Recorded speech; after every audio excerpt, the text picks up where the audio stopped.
Muy buenas tardes tengan todos ustedes. Gracias por acompañarnos a una edición más de este fructífero, exitoso programa de Café con Historia. Y es un honor para mí presentar a nuestro homenajeado de hoy, o encargado de darnos la crónica de hoy, Emilio Machuca Vega, a quien hemos dado por llamar el cronista más joven del estado de Nuevo León. Emilio Machuca nació el 22 de octubre de 1995 en la ciudad de San Nicolás de los Garza, Nuevo León. Fue uno de los ganadores del certamen nacional de historia Generación Bicentenario, recibiendo una beca universitaria de manos del entonces presidente de la República, licenciado Felipe Calderón Hinojosa, en el año de 2010. Es miembro de la Asociación Estatal de Cronistas Municipales José P. Saldaña desde el año 2013 y en enero de 2014 fue nombrado cronista oficial de la ciudad General Escobedo, Nuevo León. Entre muchas otras actividades, edita bimestralmente el boletín informativo digital Topo Grande. Además, ha publicado en revistas Atisbo y Memoria Universitaria interesantes y numerosos reportajes. Esta última editada por la Universidad Autónoma de Nuevo León. Emilio Machuca ha demostrado siempre una gran voluntad para participar con nosotros en este tipo de eventos y hoy se presenta lleno de optimismo y alegría porque además de ser feliz al participar en este evento, está festejando junto con sus padres el 25 aniversario de matrimonio, de renovación del matrimonio, así que pues es una doble satisfacción para él. Creo que es una motivación más para que nos demuestre sus aptitudes como buen orador y sobre todo como buen historiador. Sus padres, don Eduardo Manuel Machuca Ramos y la señora María Magdalena Vega Rada, deben sentirse sumamente orgullosos de admirar y de aplaudir la actuación de su hijo que hoy nos acompaña. Con ustedes, Emilio Machuca Vega.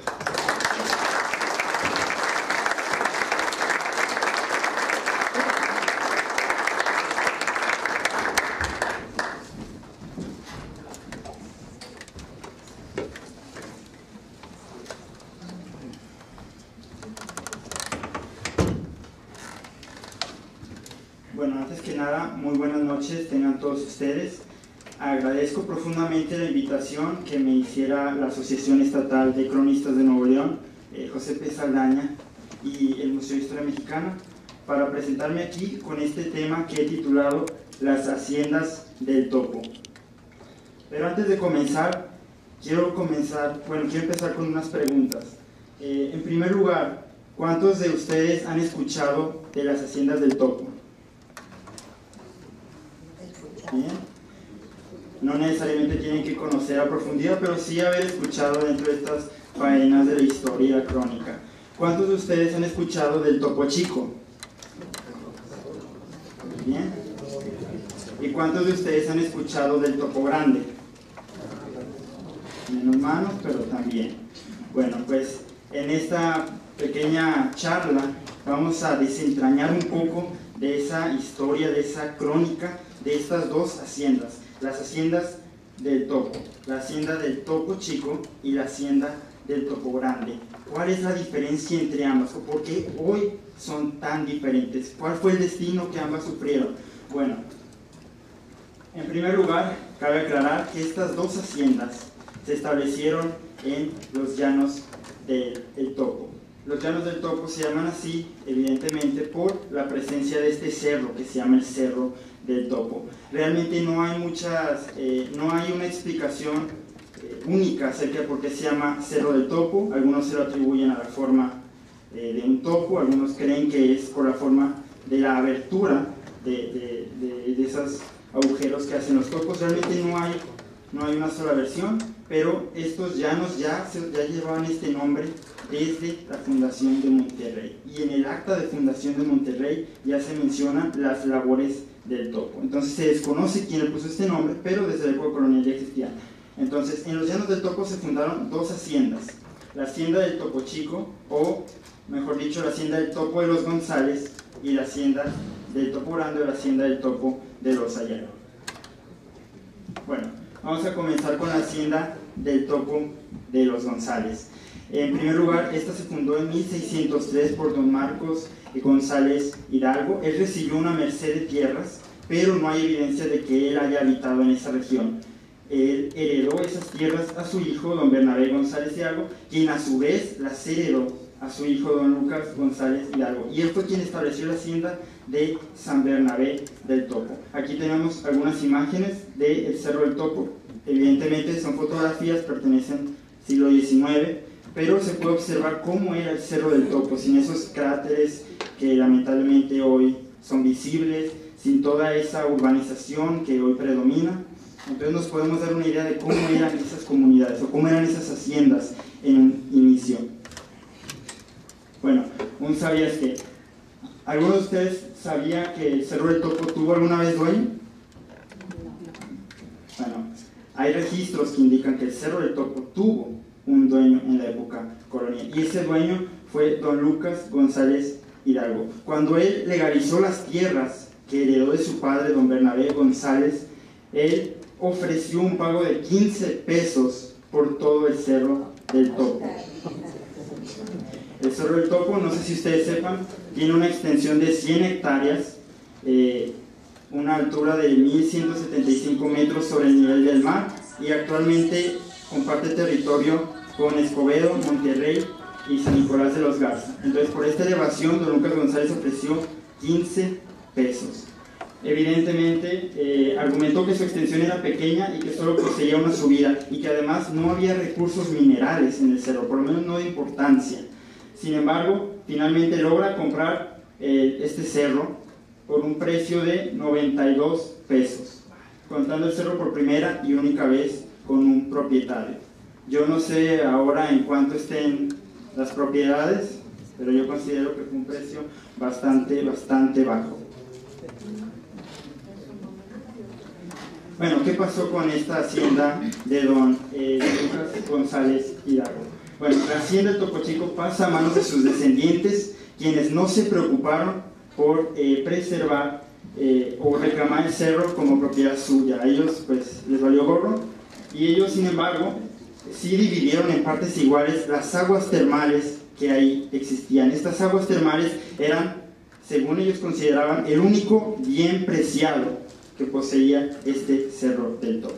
De ahí brotaban 3 ojos de agua, 2 de ellas eran de aguas sulfurosas, y ya desde la época colonial se conocían por sus propiedades curativas. Entonces son sus hijos quienes se dividen estos ojos de agua, los derechos sobre estos manantiales, y ya para 1795 existían unos baños, aunque un poco primitivos, pudiera decirse de instalaciones pobres, pero ya existían unos baños y eran bastante conocidos. Ya para el siglo XIX estas aguas termales habían adquirido fama internacional, incluso durante la invasión norteamericana fueron visitados por norteamericanos que habían llegado a la región. Algunos de ellos hicieron apuntes en sus diarios y mencionan estas aguas del Topo Chico, y se construyeron 2 hoteles, el Hotel del Topo Chico y el Hotel Mármol. Aquí en la imagen tenemos el Hotel Mármol, construido en 1893, se construyó con materiales del mismo Cerro del Topo. Actualmente existe todavía, son oficinas de la compañía embotelladora Topo Chico, y lamentablemente no está registrado en el catálogo del Instituto Nacional de Antropología e Historia, por lo cual corre el riesgo de desaparecer, y esperemos que las autoridades de este instituto se pongan al tiro, porque si no nos lo tumban. Acá tenemos 2 postales. las aguas termales del Topo Chico fueron tan importantes que incluso se realizaron 2 rutas de tranvías para llegar a ellas. Una, en 1887, era un tranvía de mulitas, y el otro, en 1907, ya era un tranvía eléctrico. Entonces, desde la estación que se encontraba en Cuauhtémoc, en lo que hoy es la calle Cuauhtémoc, llegaba hasta lo que se conoce como el Topo Chico Hot Springs. Una anécdota bastante interesante es que en la publicidad decían que en el Topo Chico Hot Springs es donde se habían bañado las hijas de Moctezuma. Era una leyenda muy popular. De hecho, si ustedes checan una botella de esta compañía Topo Chico, ahí se puede ver un personaje de esa época tomando agua. Bueno, se basa en esta leyenda porque se creía que ya desde la época de Moctezuma una de sus hijas tenía una enfermedad. Habían viajado hasta estas aguas del Cerro del Topo, no sé cómo le habrán hecho para superar a los chichimecas, pero ahí se bañó y se curó. Entonces esta leyenda fue muy conocida durante esta época, y así es como decía la publicidad, que visiten el Topo Chico Hot Springs, donde se habían bañado las hijas de Moctezuma. Aquí tenemos un mapa de principios del siglo XX. Como ustedes pueden observar, aquí está el Topo Chico Hot Springs, en las faldas del Cerro del Topo. Acá está el obispado, el centro de la ciudad de Monterrey. Esta parte de acá, medio cuadrada, es la hacienda del Canadá. Este río que dice Topo Grande es en realidad el río Pesquería, pero en algunos mapas aparece señalado como el río del Topo o el río del Topo Grande, para diferenciarlo del arroyo del Topo Chico. Por acá está el Topo Chico, el arroyo del Topo Chico, la cabecera de San Nicolás. Entonces nos podemos dar una idea de dónde más o menos se encontraba esta hacienda del Topo Chico. Claro que para entonces ya había dejado de ser una hacienda, porque ya no tenía un único dueño, ya tenía varios habitantes, entonces ya era más bien una comunidad, o en algunos registros dice que ya era todo un pueblo este lugar. ¿Qué pasó con esta hacienda del Topo Chico? ¿O cuál es su destino? ¿Qué pasó? ¿Qué hay? Bueno, aquí tenemos una imagen del Cerro del Topo. Podemos ver la acción devastadora de las pedreras. Hacia la década de 1950 los populares baños ya habían entrado en decadencia. Todavía existían, pero lamentablemente estaban en una decadencia casi total, de aquella gloria que habían tenido a finales del siglo XIX y principios del siglo XX. No fue sino hasta 1970 que la compañía embotelladora Topo Chico, fundada en 1895, cabe mencionar, adquirió todos los derechos de las aguas termales y comprando el Hotel Mármol para acondicionarlo como oficinas. Entonces, contra una concesión federal no se puede hacer nada. Se adquieren los derechos sobre estos manantiales en la década de los 70, y así es como termina ese paraíso natural tan famoso durante mucho tiempo, que incluso fue comparado con veneros de Europa. Hoy es la colonia Topo Chico, se puede ver aquí, esta es el área, lo que corresponde con la colonia Topo Chico era la hacienda del Topo de los González. Por otro lado, para 1950 ya operaban al menos 20 pedreras, y en 1973 se inicia la invasión del lugar por parte de posesionarios. Para frenar esta invasión se crea Comerrey 1, y en el 82 el gobernador Alfonso Martínez Domínguez ordena la reubicación de las pedreras a las afueras de la ciudad, dejando de funcionar definitivamente, pero como podemos apreciar, estos imborrables cráteres ya se han quedado de manera permanente. Entonces este es el destino que sufrió la hacienda del Topo Chico. Por otro lado tenemos la hacienda del Topo de los Ayala o del Topo Grande, que tuvo un fin un poco más positivo, o mucho más positivo. En primer lugar, los 3 primeros dueños. El capitán José de Treviño fue el primer dueño de los llanos del Topo, ubicados allende al río Pesquería. Él recibió una merced el 25 de abril de 1604. Después hereda esas tierras a su hijo José de Ayala. Y si José de Treviño es el fundador, José de Ayala es el poblador definitivo, porque él fue quien estableció esta hacienda del topo de los Ayala. Se desconoce la fecha, pero probablemente fue hacia la década de los 40 o 50 del siglo XVII. Entonces, funda la hacienda de San Nicolás del Topo de los Ayala, y algo muy importante, se llegaron a abrir algunas minas en el Cerro del Topo, y poseía un molino para fundir metales, horno de fundición y calzo para sacar plata. Entonces es un dato muy interesante que durante algún tiempo en el Cerro del Topo existieron vetas de plata. Por supuesto que muy esporádicamente se explotaron porque se agotaron muy pronto. Bien, ¿qué pasó con esta hacienda de San Nicolás del Topo de los Ayala? Que por cierto en algunos documentos es reconocida como una de las más importantes del Nuevo Reino de León. Bueno, cuando muere don José de Ayala, él hereda esas tierras a don Nicolás de Ayala y él se convierte en el tercer dueño de los llanos del Topo. Lamentablemente todavía no existía la fotografía, pero aquí tenemos algunos acuarelas acerca de la fundación de esta hacienda por parte del capitán José de Treviño, primer dueño. Acá abajo tenemos el molino que existía en esta hacienda. Entonces fue muy relevante, al igual que la del Topo Chico, la del Topo Grande también fue bastante relevante. Aquí tenemos también otra pintura de cómo probablemente lucía esta hacienda del Topo de los Ayala, el Cerro del Topo. Este de acá es el río Pesquería.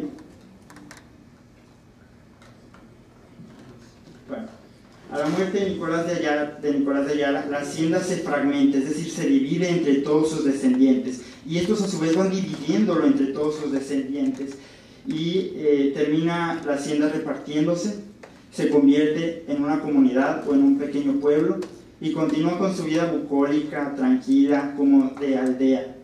En 1826 pueden construir una capilla, la capilla de San Nicolás de Bari, que tenemos en esta imagen del siglo pasado.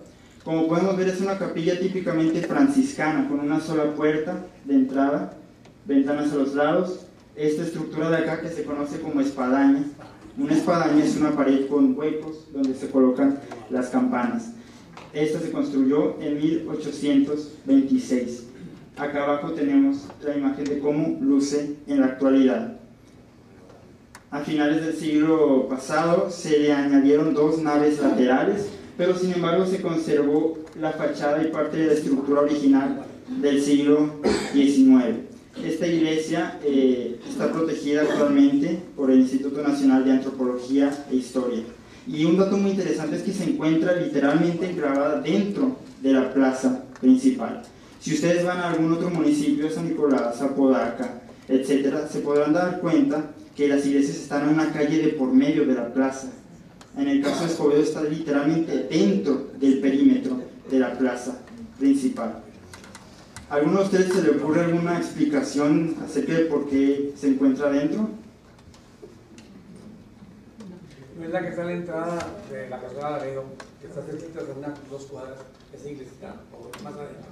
No, está en la cabecera municipal de General Escobedo. Sí. Se ve muy parecida a esa también que está cerca de la avenida.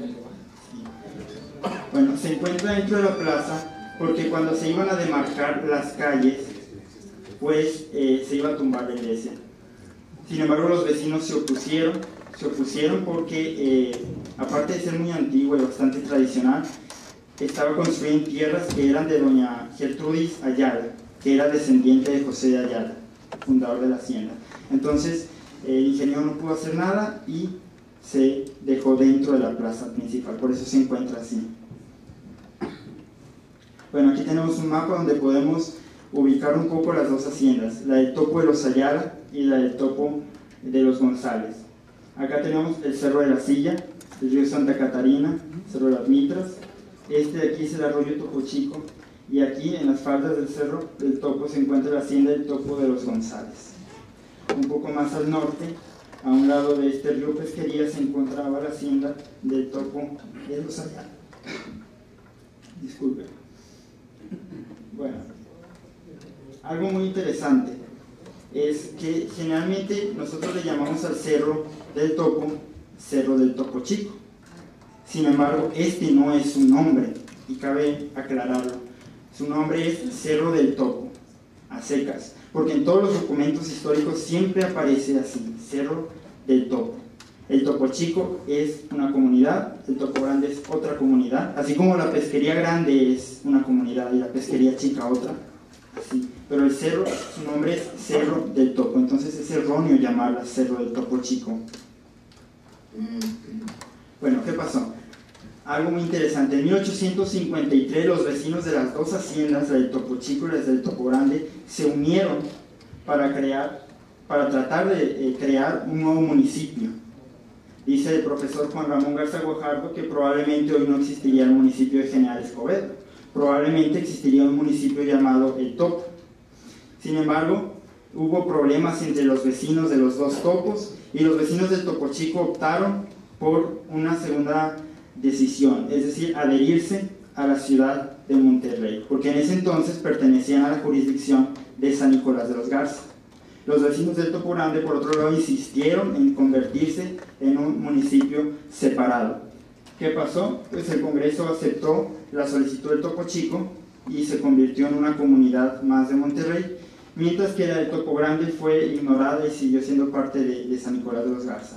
Aquí tenemos una imagen de más o menos cómo lucía esta hacienda del Topo Grande. ¿Qué pasó después con el Topo Grande? Bueno, el 24 de febrero de 1868, la hacienda del Topo de los Hallados del Topo Grande es elevada al rango de villa y se le da el nombre de Villa de General Escobedo, Nuevo León, en honor al general Mariano Antonio Guadalupe Escobedo Peña, vencedor del ejército francés durante la intervención francesa. Y esta villa años más tarde se convertiría en 1982 en la ciudad de General Escobedo, Nuevo León. Bueno, esta mañana en una entrevista me preguntaban, ¿y qué es lo que hace diferente a Escobedo de otros municipios?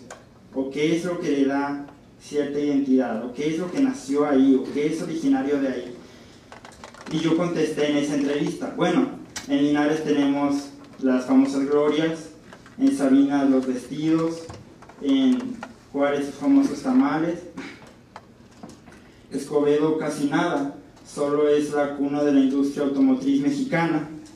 Entonces eso es algo que es muy importante porque le da bastante identidad. En Escobedo se estableció en 1968 la fábrica automotriz Borgward, y entonces es un dato bastante interesante cómo es que la industria automotriz nació en lo que en otro tiempo fuera una hacienda o una comunidad pequeña, que es el Topo de los Ayala. Aquí tenemos una fotografía del siglo pasado. Tenemos la capilla de San Nicolás de Bari, que ya mencioné, que data de 1826, cuando todavía era la comunidad del Topo de los Ayala. La plaza principal. En esta imagen se puede apreciar cómo la iglesia está enclavada dentro del perímetro de la plaza principal. Cuando en otros está a una calle por medio, esta está literalmente dentro. Bueno, estas son mis fuentes de consulta. Fui algo breve porque realmente la historia de ambas es vasta, es amplia. Las dos haciendas estuvieron bastante involucradas en todos los periodos de la historia de Nuevo León, tanto en la intervención francesa como en la intervención americana, etc. Las dos haciendas tuvieron participación. Pero si hablaba de todo esto, probablemente me iba a extender mucho más, entonces quise ser pues algo breve. Estas son mis fuentes de consulta y como reflexión final cabría pues preguntarnos cómo es que dos haciendas que en un principio fueron tan similares como la hacienda del Topo Chico y la hacienda del Topo Grande terminaron siendo cosas muy distintas. Una comunidad o una colonia perteneciente a la ciudad de Monterrey y otra, por otro lado, una de las ciudades más industriales de Nuevo León, que es la ciudad de General Escobedo. Muchas gracias y quería saber si tienen alguna duda o comentario.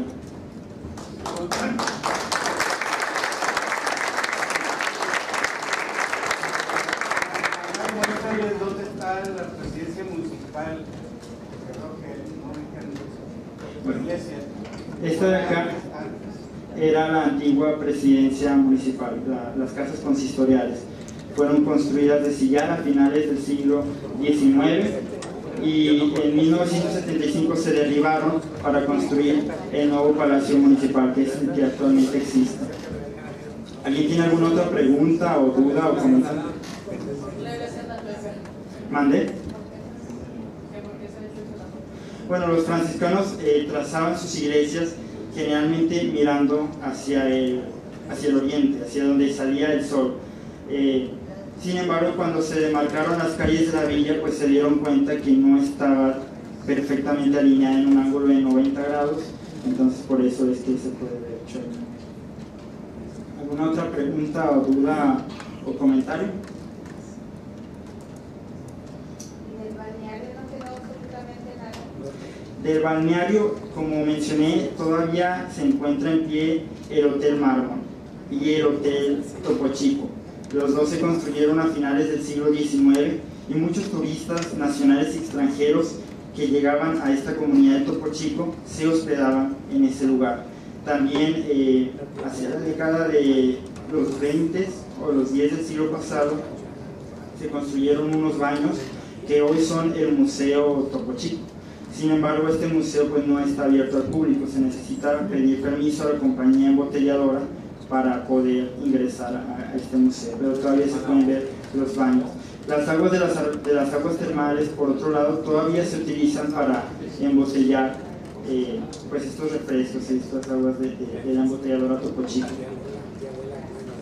¿Alguna? ¿Sí? La extracción del mármol, del cerro, ¿se sigue sacando? Todavía se realiza, aunque en menor medida. Se ha realizado prácticamente desde sus orígenes, ya desde el siglo XVII. Hay documentos que dicen que la casa consistorial de Monterrey se construyó utilizando materiales del Topo Chico. Todavía hay por ahí algunas pequeñas empresas que extraen mármol, pero en muy corta medida. ¿Alguna otra pregunta? Sí. Yo había escuchado que las fuentes o los veleros del Topo Chico era un cráter de un volcán, que por eso estaba el agua así. Sí, bueno, esa es una leyenda bastante conocida, que el Cerro del Topo fue un volcán y que hoy es un volcán apagado, y precisamente por eso, por las aguas sulfurosas que de ahí brotaban. Y no eran las únicas aguas que ahí brotaban. Del otro lado del cerro también brotaban unas aguas sulfurosas en lo que se conoce como San Martín, pero también esas sí desaparecieron. Bueno, la realidad es que es imposible que este cerro sea de origen volcánico. Data del Cretácico superior y las rocas son calizas y lutitas, es decir, que su origen es meramente sedimentario. Entonces no hay evidencia de rocas ígneas o de origen volcánico. Lo que sí dicen algunos es que es un volcán de aire, porque encima en la punta del cerro hay un gran hueco de donde dicen que sale aire. La realidad es que en la época colonial, cuando dije que se realizaban minas, ahí se abrieron uno o varios tiros de mina, es decir, una mina hacia abajo, se dejó de explotar y quedó el hueco así, y probablemente el aire se filtra de una grieta, porque el Cerro del Topo es como una esponja, hay muchas grietas, hay quien dice que hay grutas, y por ahí se filtra el aire y sale por la punta, pero es de origen sedimentario y no volcánico.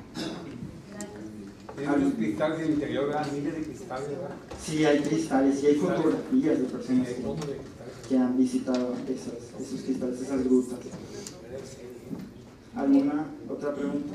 ¿De la Hacienda Canadá pertenece a Escobedo? Sí, la Hacienda del Canadá se creó en 1904 y es jurisdicción de General Escobedo.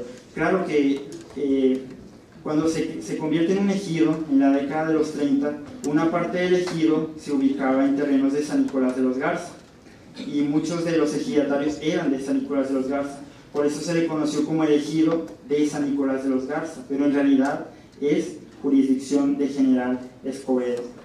Fue fundada en 1904 por William D. Stoker, por James D. Stoker y William Walter, dos canadienses, por eso se llama Hacienda de Canadá. Sí. En la Hacienda del Canadá, lo que es ahorita Avenida Sendero, ¿eso era agua del río Topo Chico? No, lo que en la Hacienda del Canadá, como usted menciona en la avenida Sendero, todavía se encuentra una pequeña tratadora de aguas negras. Esas aguas negras llegaban desde Santa Catarina, donde se explotaban para luz y fuerza motriz. Entonces el excedente de esas aguas era transportado por túneles hasta General Escobedo, hasta donde se encuentra todavía esa tratadora. Ahí se le agregaban ciertas sustancias químicas y se distribuían a lo largo de la hacienda de Canadá. Pero eran aguas negras y provenían del centro de Monterrey, desde Santa Catarina, centro de Monterrey, y el excedente se utilizaba en esas plantaciones. ¿Alguna otra pregunta? De este lado, Sí. el poblado San Miguel perteneció a alguna de las haciendas, sobre todo la del Topo Grande. Es interesante la historia de San Miguel. Bueno, hay documentos del siglo XVII que mencionan a San Miguel como siendo propiedad del capitán José de Treviño. Y como mencioné, el capitán José de Treviño fue dueño de la hacienda de Topo Grande, o el Topo de los Ayala. Entonces él dice que en el rodeo de San Miguel él ahí tenía su ganado. Sin embargo, en documentos más adelante, posteriores del siglo XVIII, por ejemplo, aparece San Miguel como siendo una hacienda separada o un rancho separado que no pertenecía a estas dos haciendas. Pero en un principio parece ser que José Treviño, dueño de la hacienda del Topo de los Ayala, también era dueño de San Miguel. Y posteriormente cabe mencionar que no solo hay un San Miguel, hay 3 ranchos de San Miguel: la de Hondilla de San Miguel, que es jurisdicción de García; la hacienda el ejido de San Miguel de los Garza, que es jurisdicción de Escobedo; y el rancho Laguna de San Miguel, que es jurisdicción del Carmen. En un principio eran un solo rodeo de San Miguel, como lo llamó José Treviño, pero con el transcurrir del tiempo y con los litigios que ahí se fueron dando, fueron apareciendo otras dos haciendas. Entonces en total hay tres ranchos o 3 haciendas de San Miguel. ¿Alguna otra pregunta? Sí. De las 2 haciendas que mencionas, la actividad principal de la que ellos vivían, ¿cuál era? La vocación principal de las 2 era la ganadería. También se realizaron algunos intentos de agricultura.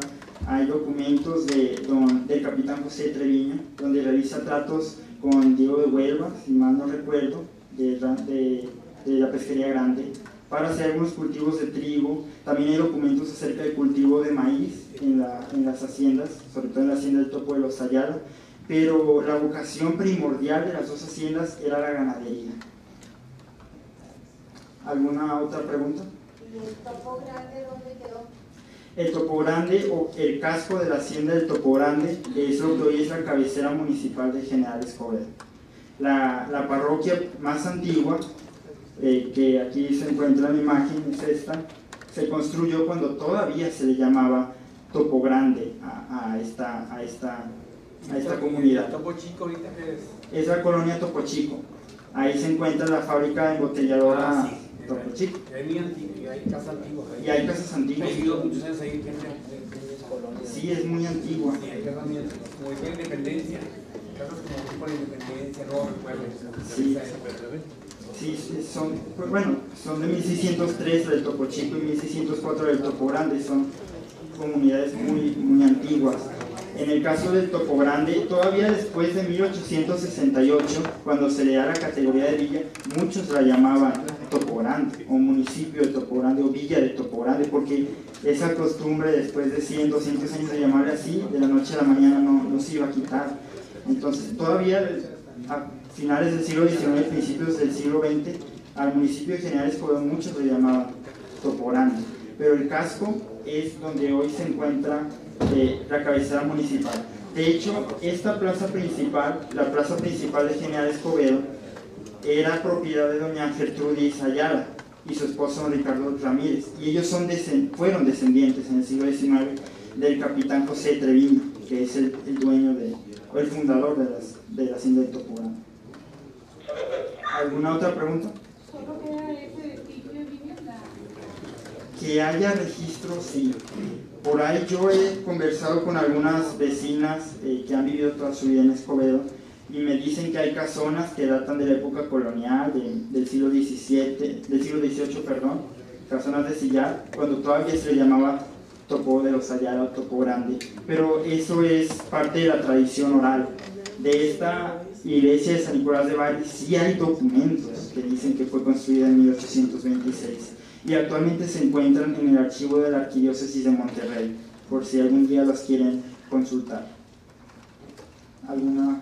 De las tribus antiguas ahí en esa zona, tribus indias. Bueno, como sabemos, esta región del noreste habitada por chichimecas eran nómadas. Vivían, no tenían un lugar fijo o asentado.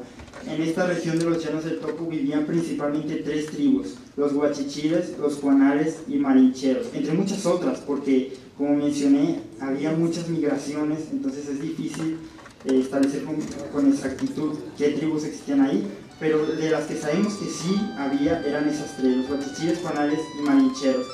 Lamentablemente no hay evidencia arqueológica que hayan dejado, salvo algunas puntas de flecha y lanzas que se encuentran, por ejemplo, en García, que es el municipio aledaño a Escobedo, el Topo Grande.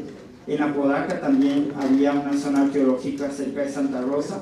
Desconozco actualmente qué pasó con ella, pero existía una zona arqueológica ahí.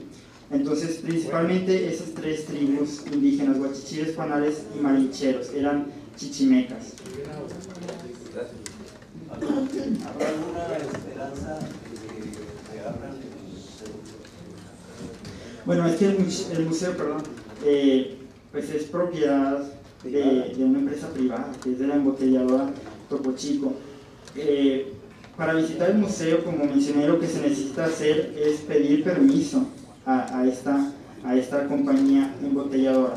Que se abra al público realmente está difícil, es complejo, se necesitaría el apoyo de toda la ciudadanía.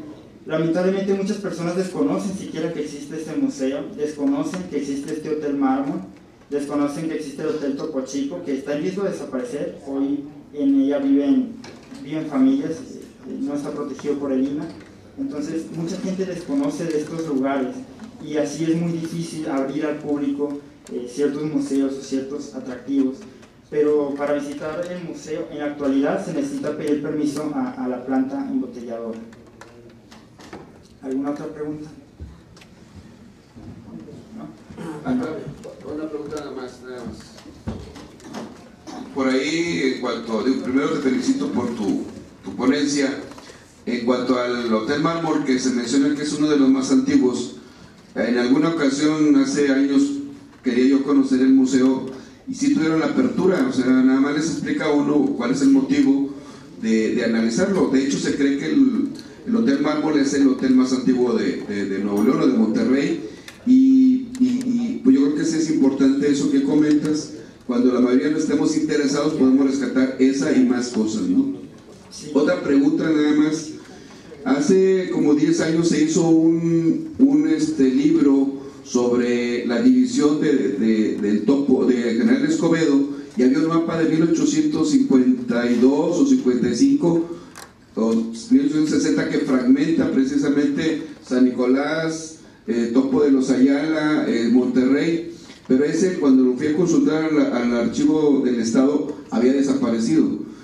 La pregunta es, ¿tú conoces, tú o el maestro, que por aquí lo veo, han encontrado algún vestigio de ese mapa que refleja la división o cuando se separó Topo Grande o General Escobedo? Bueno, mapas por lo menos yo he encontrado, pero muy tardíos, ya de principios del siglo XX, ya aparece perfectamente delimitado pues el municipio de Escobedo, el Topo Chico, pero son tardíos, como mencioné, de principios del siglo XX. Ese mapa que usted menciona del siglo XIX, no, por lo menos yo no lo he encontrado en los archivos. Lo que sí hay es muchos documentos, porque como mencioné, las 2 haciendas, la del Topo de los Ayala y el Topo de los González, eran jurisdicción de San Nicolás de los Garza, junto con otras haciendas de Mezquital, San Francisco, que hoy es Apodaca, etcétera. Muchas haciendas conformaban lo que hoy es el municipio de San Nicolás de los Garza. Entonces era un municipio mucho más grande de lo que es ahora, y sí hay documentos que hablan de estas haciendas, de su ubicación, hay algunos que hablan de los límites, pero mapas yo no he encontrado, por lo menos de esa datación tan temprana que usted menciona. Lo que yo he encontrado son mapas de datación un poco más tardía, de finales del siglo XIX o principios del siglo XX, pero sí sería bastante bueno y bastante interesante realizar una búsqueda un poco más exhaustiva para ver qué mapas podemos encontrar de la época y que nos ayuden a entender un poco cómo estaba esta distribución territorial de las haciendas. Muchas gracias. ¿Alguna otra pregunta? Había ahora Ocay para hacer.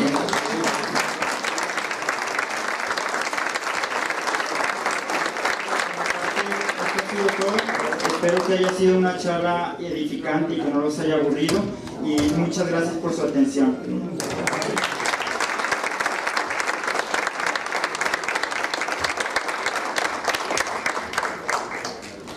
Bien, creo que es una plataforma que entusiasma, que inspira, que reanima poder escuchar y ver a un joven con talento. ¿Y qué hay detrás de un joven así?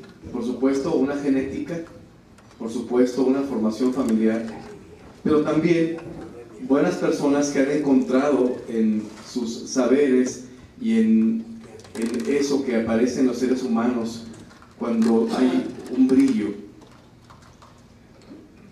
Y en este caso, Juan Ramón Garza Guajardo, de la célebre familia Garza Guajardo, donde un jerarca maravillosamente inteligente, no me gusta la palabra jerarca porque habla de jerarquía, pero quiero hablar de lo que fue Celso Garza Guajardo y de lo que sigue siendo para los cronistas y para los historiadores y gente con esa sensibilidad, poder entender y leer e interpretar en un ser humano así estos talentos. De pronto hay que entender que la juventud no tiene que ver muchas veces con la edad cronológica.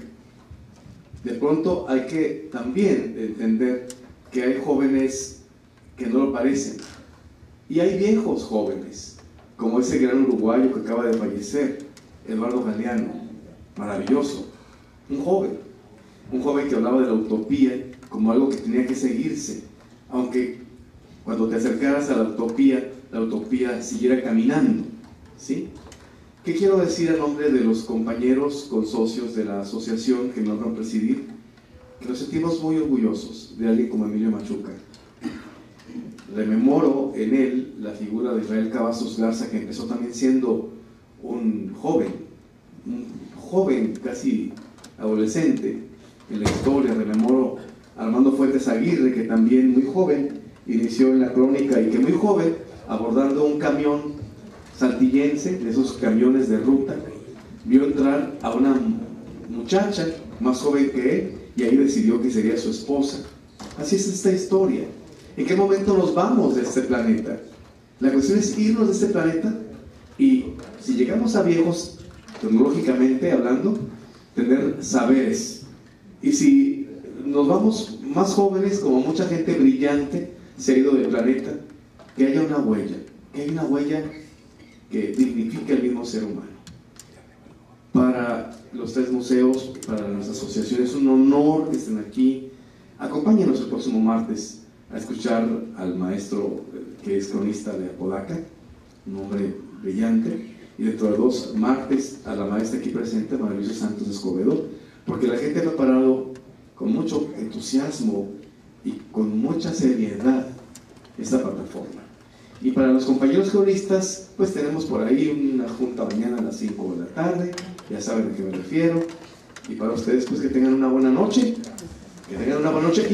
y algo muy importante, si ven talento joven en un sobrino, en un hijo, en un vecino, no tengan pudor, porque de pronto depreciamos y despreciamos el amor juvenil y no sabemos que un hombre o una mujer de 19 años puede amar intensamente Y ahí puede estar a un lado el amor de su vida. Y también uno joven, hombre de 19 años o 20, o una mujer, ya desde entonces pueden ser grandes literatos, grandes hombres o grandes mujeres pensantes. No milipreciemos a la gente joven. Nos hace falta. Buenas noches.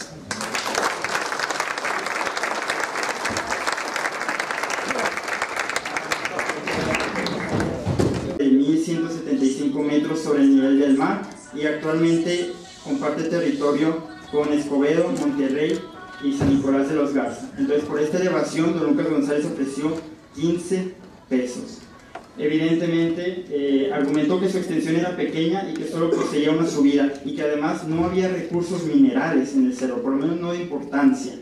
Sin embargo, finalmente logra comprar este cerro por un precio de 92 pesos, contando el cerro por primera y única vez con un propietario. Yo no sé ahora en cuánto estén las propiedades, pero yo considero que fue un precio bastante bajo. Bueno, ¿qué pasó con esta hacienda de don Lucas González Hidalgo? Bueno, la hacienda de Topo Chico pasa a manos de sus descendientes, quienes no se preocuparon por preservar o reclamar el cerro como propiedad suya. A ellos pues les valió gorro, y ellos sin embargo sí dividieron en partes iguales las aguas termales que ahí existían. Estas aguas termales eran, según ellos consideraban, el único bien preciado que poseía este Cerro del Topo. De ahí brotaban 3 ojos de agua, 2 de ellas eran de aguas sulfurosas, y ya desde la época colonial se conocían por sus propiedades curativas. Entonces son sus hijos quienes se dividen estos ojos de agua, los derechos sobre estos manantiales, y ya para 1795 existían unos baños, aunque un poco primitivos, pudiera decirse de instalaciones pobres, pero ya existían unos baños y eran bastante conocidos. Ya para el siglo XIX estos... Muy buenas tardes tengan todos ustedes. Gracias por acompañarnos a una edición más de este fructífero, exitoso programa de Café con Historia. Y es un honor para mí presentar a nuestro homenajeado de hoy, o encargado de darnos la crónica de hoy, Emilio Machuca Vega, a quien hemos dado por llamar el cronista más joven del estado de Nuevo León. Emilio Machuca nació el 22 de octubre de 1995 en la ciudad de San Nicolás de los Garza, Nuevo León. Fue uno de los ganadores del certamen nacional de historia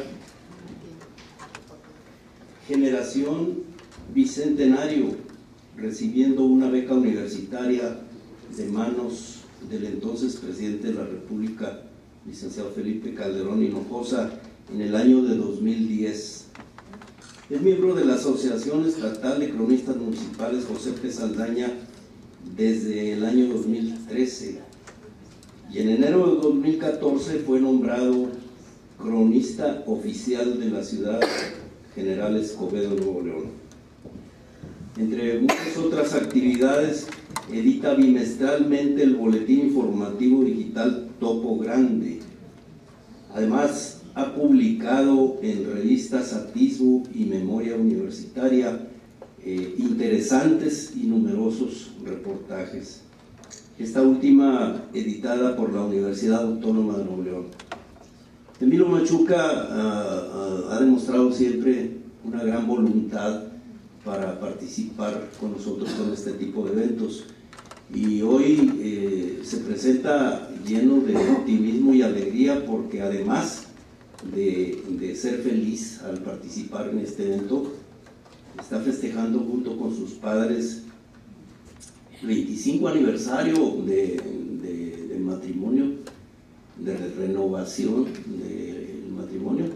Así que pues es una doble satisfacción para él. Creo que es una motivación más para que nos demuestre sus aptitudes como buen orador y sobre todo como buen historiador. sus padres don Eduardo Manuel Machuca Ramos y la señora María Magdalena Vega Rada. Deben sentirse sumamente orgullosos de admirar y de aplaudir la actuación de su hijo que hoy nos acompaña. Con ustedes, Emilio Machuca Vega.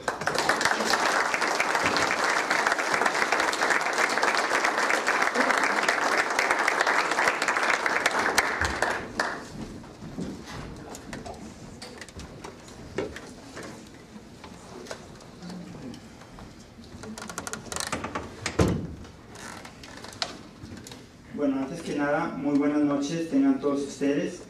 Agradezco profundamente la invitación que me hiciera la Asociación Estatal de Cronistas de Nuevo León, José P. Saldaña y el Museo de Historia Mexicana, para presentarme aquí con este tema que he titulado Las Haciendas del Topo. Pero antes de comenzar, quiero empezar con unas preguntas. En primer lugar, ¿cuántos de ustedes han escuchado de las Haciendas del Topo? Bien. No necesariamente tienen que conocer a profundidad, pero sí haber escuchado dentro de estas faenas de la historia y la crónica. ¿Cuántos de ustedes han escuchado del Topo Chico? Bien. ¿Y cuántos de ustedes han escuchado del Topo Grande? Menos manos, pero también. Bueno, pues en esta pequeña charla vamos a desentrañar un poco de esa historia, de esa crónica de estas dos haciendas, las haciendas del Topo, la hacienda del Topo Chico y la hacienda del Topo Grande. ¿Cuál es la diferencia entre ambas? ¿Por qué hoy son tan diferentes? ¿Cuál fue el destino que ambas sufrieron? Bueno, en primer lugar, cabe aclarar que estas dos haciendas se establecieron en los llanos del Topo. Los llanos del Topo se llaman así, evidentemente, por la presencia de este cerro que se llama el Cerro del Topo. Realmente no hay una explicación única acerca de por qué se llama Cerro del Topo. Algunos se lo atribuyen a la forma de un topo, algunos creen que es por la forma de la abertura de esos agujeros que hacen los topos. Realmente no hay una sola versión, pero estos llanos ya llevaban este nombre desde la fundación de Monterrey, y en el acta de fundación de Monterrey ya se mencionan las labores del Topo. Entonces se desconoce quién le puso este nombre, pero desde la época colonial ya existían. Entonces en los llanos del Topo se fundaron dos haciendas: la hacienda del Topo Chico, o mejor dicho, la hacienda del Topo de los González, y la hacienda del Topo Grande, o la hacienda del Topo de los Ayala. Bueno, vamos a comenzar con la hacienda del Topo de los González. En primer lugar, esta se fundó en 1603 por don Marcos González Hidalgo. Él recibió una merced de tierras, pero no hay evidencia de que él haya habitado en esa región. Él heredó esas tierras a su hijo, don Bernabé González Hidalgo, quien a su vez las heredó a su hijo, don Lucas González Hidalgo. Y él fue quien estableció la hacienda de San Bernabé del Topo. Aquí tenemos algunas imágenes del Cerro del Topo. Evidentemente son fotografías, pertenecen al siglo XIX, pero se puede observar cómo era el Cerro del Topo, sin esos cráteres que lamentablemente hoy son visibles, sin toda esa urbanización que hoy predomina. Entonces nos podemos dar una idea de cómo eran esas comunidades, o cómo eran esas haciendas en un inicio. Bueno, un sabías que, ¿alguno de ustedes sabía que el Cerro del Topo tuvo alguna vez dueño?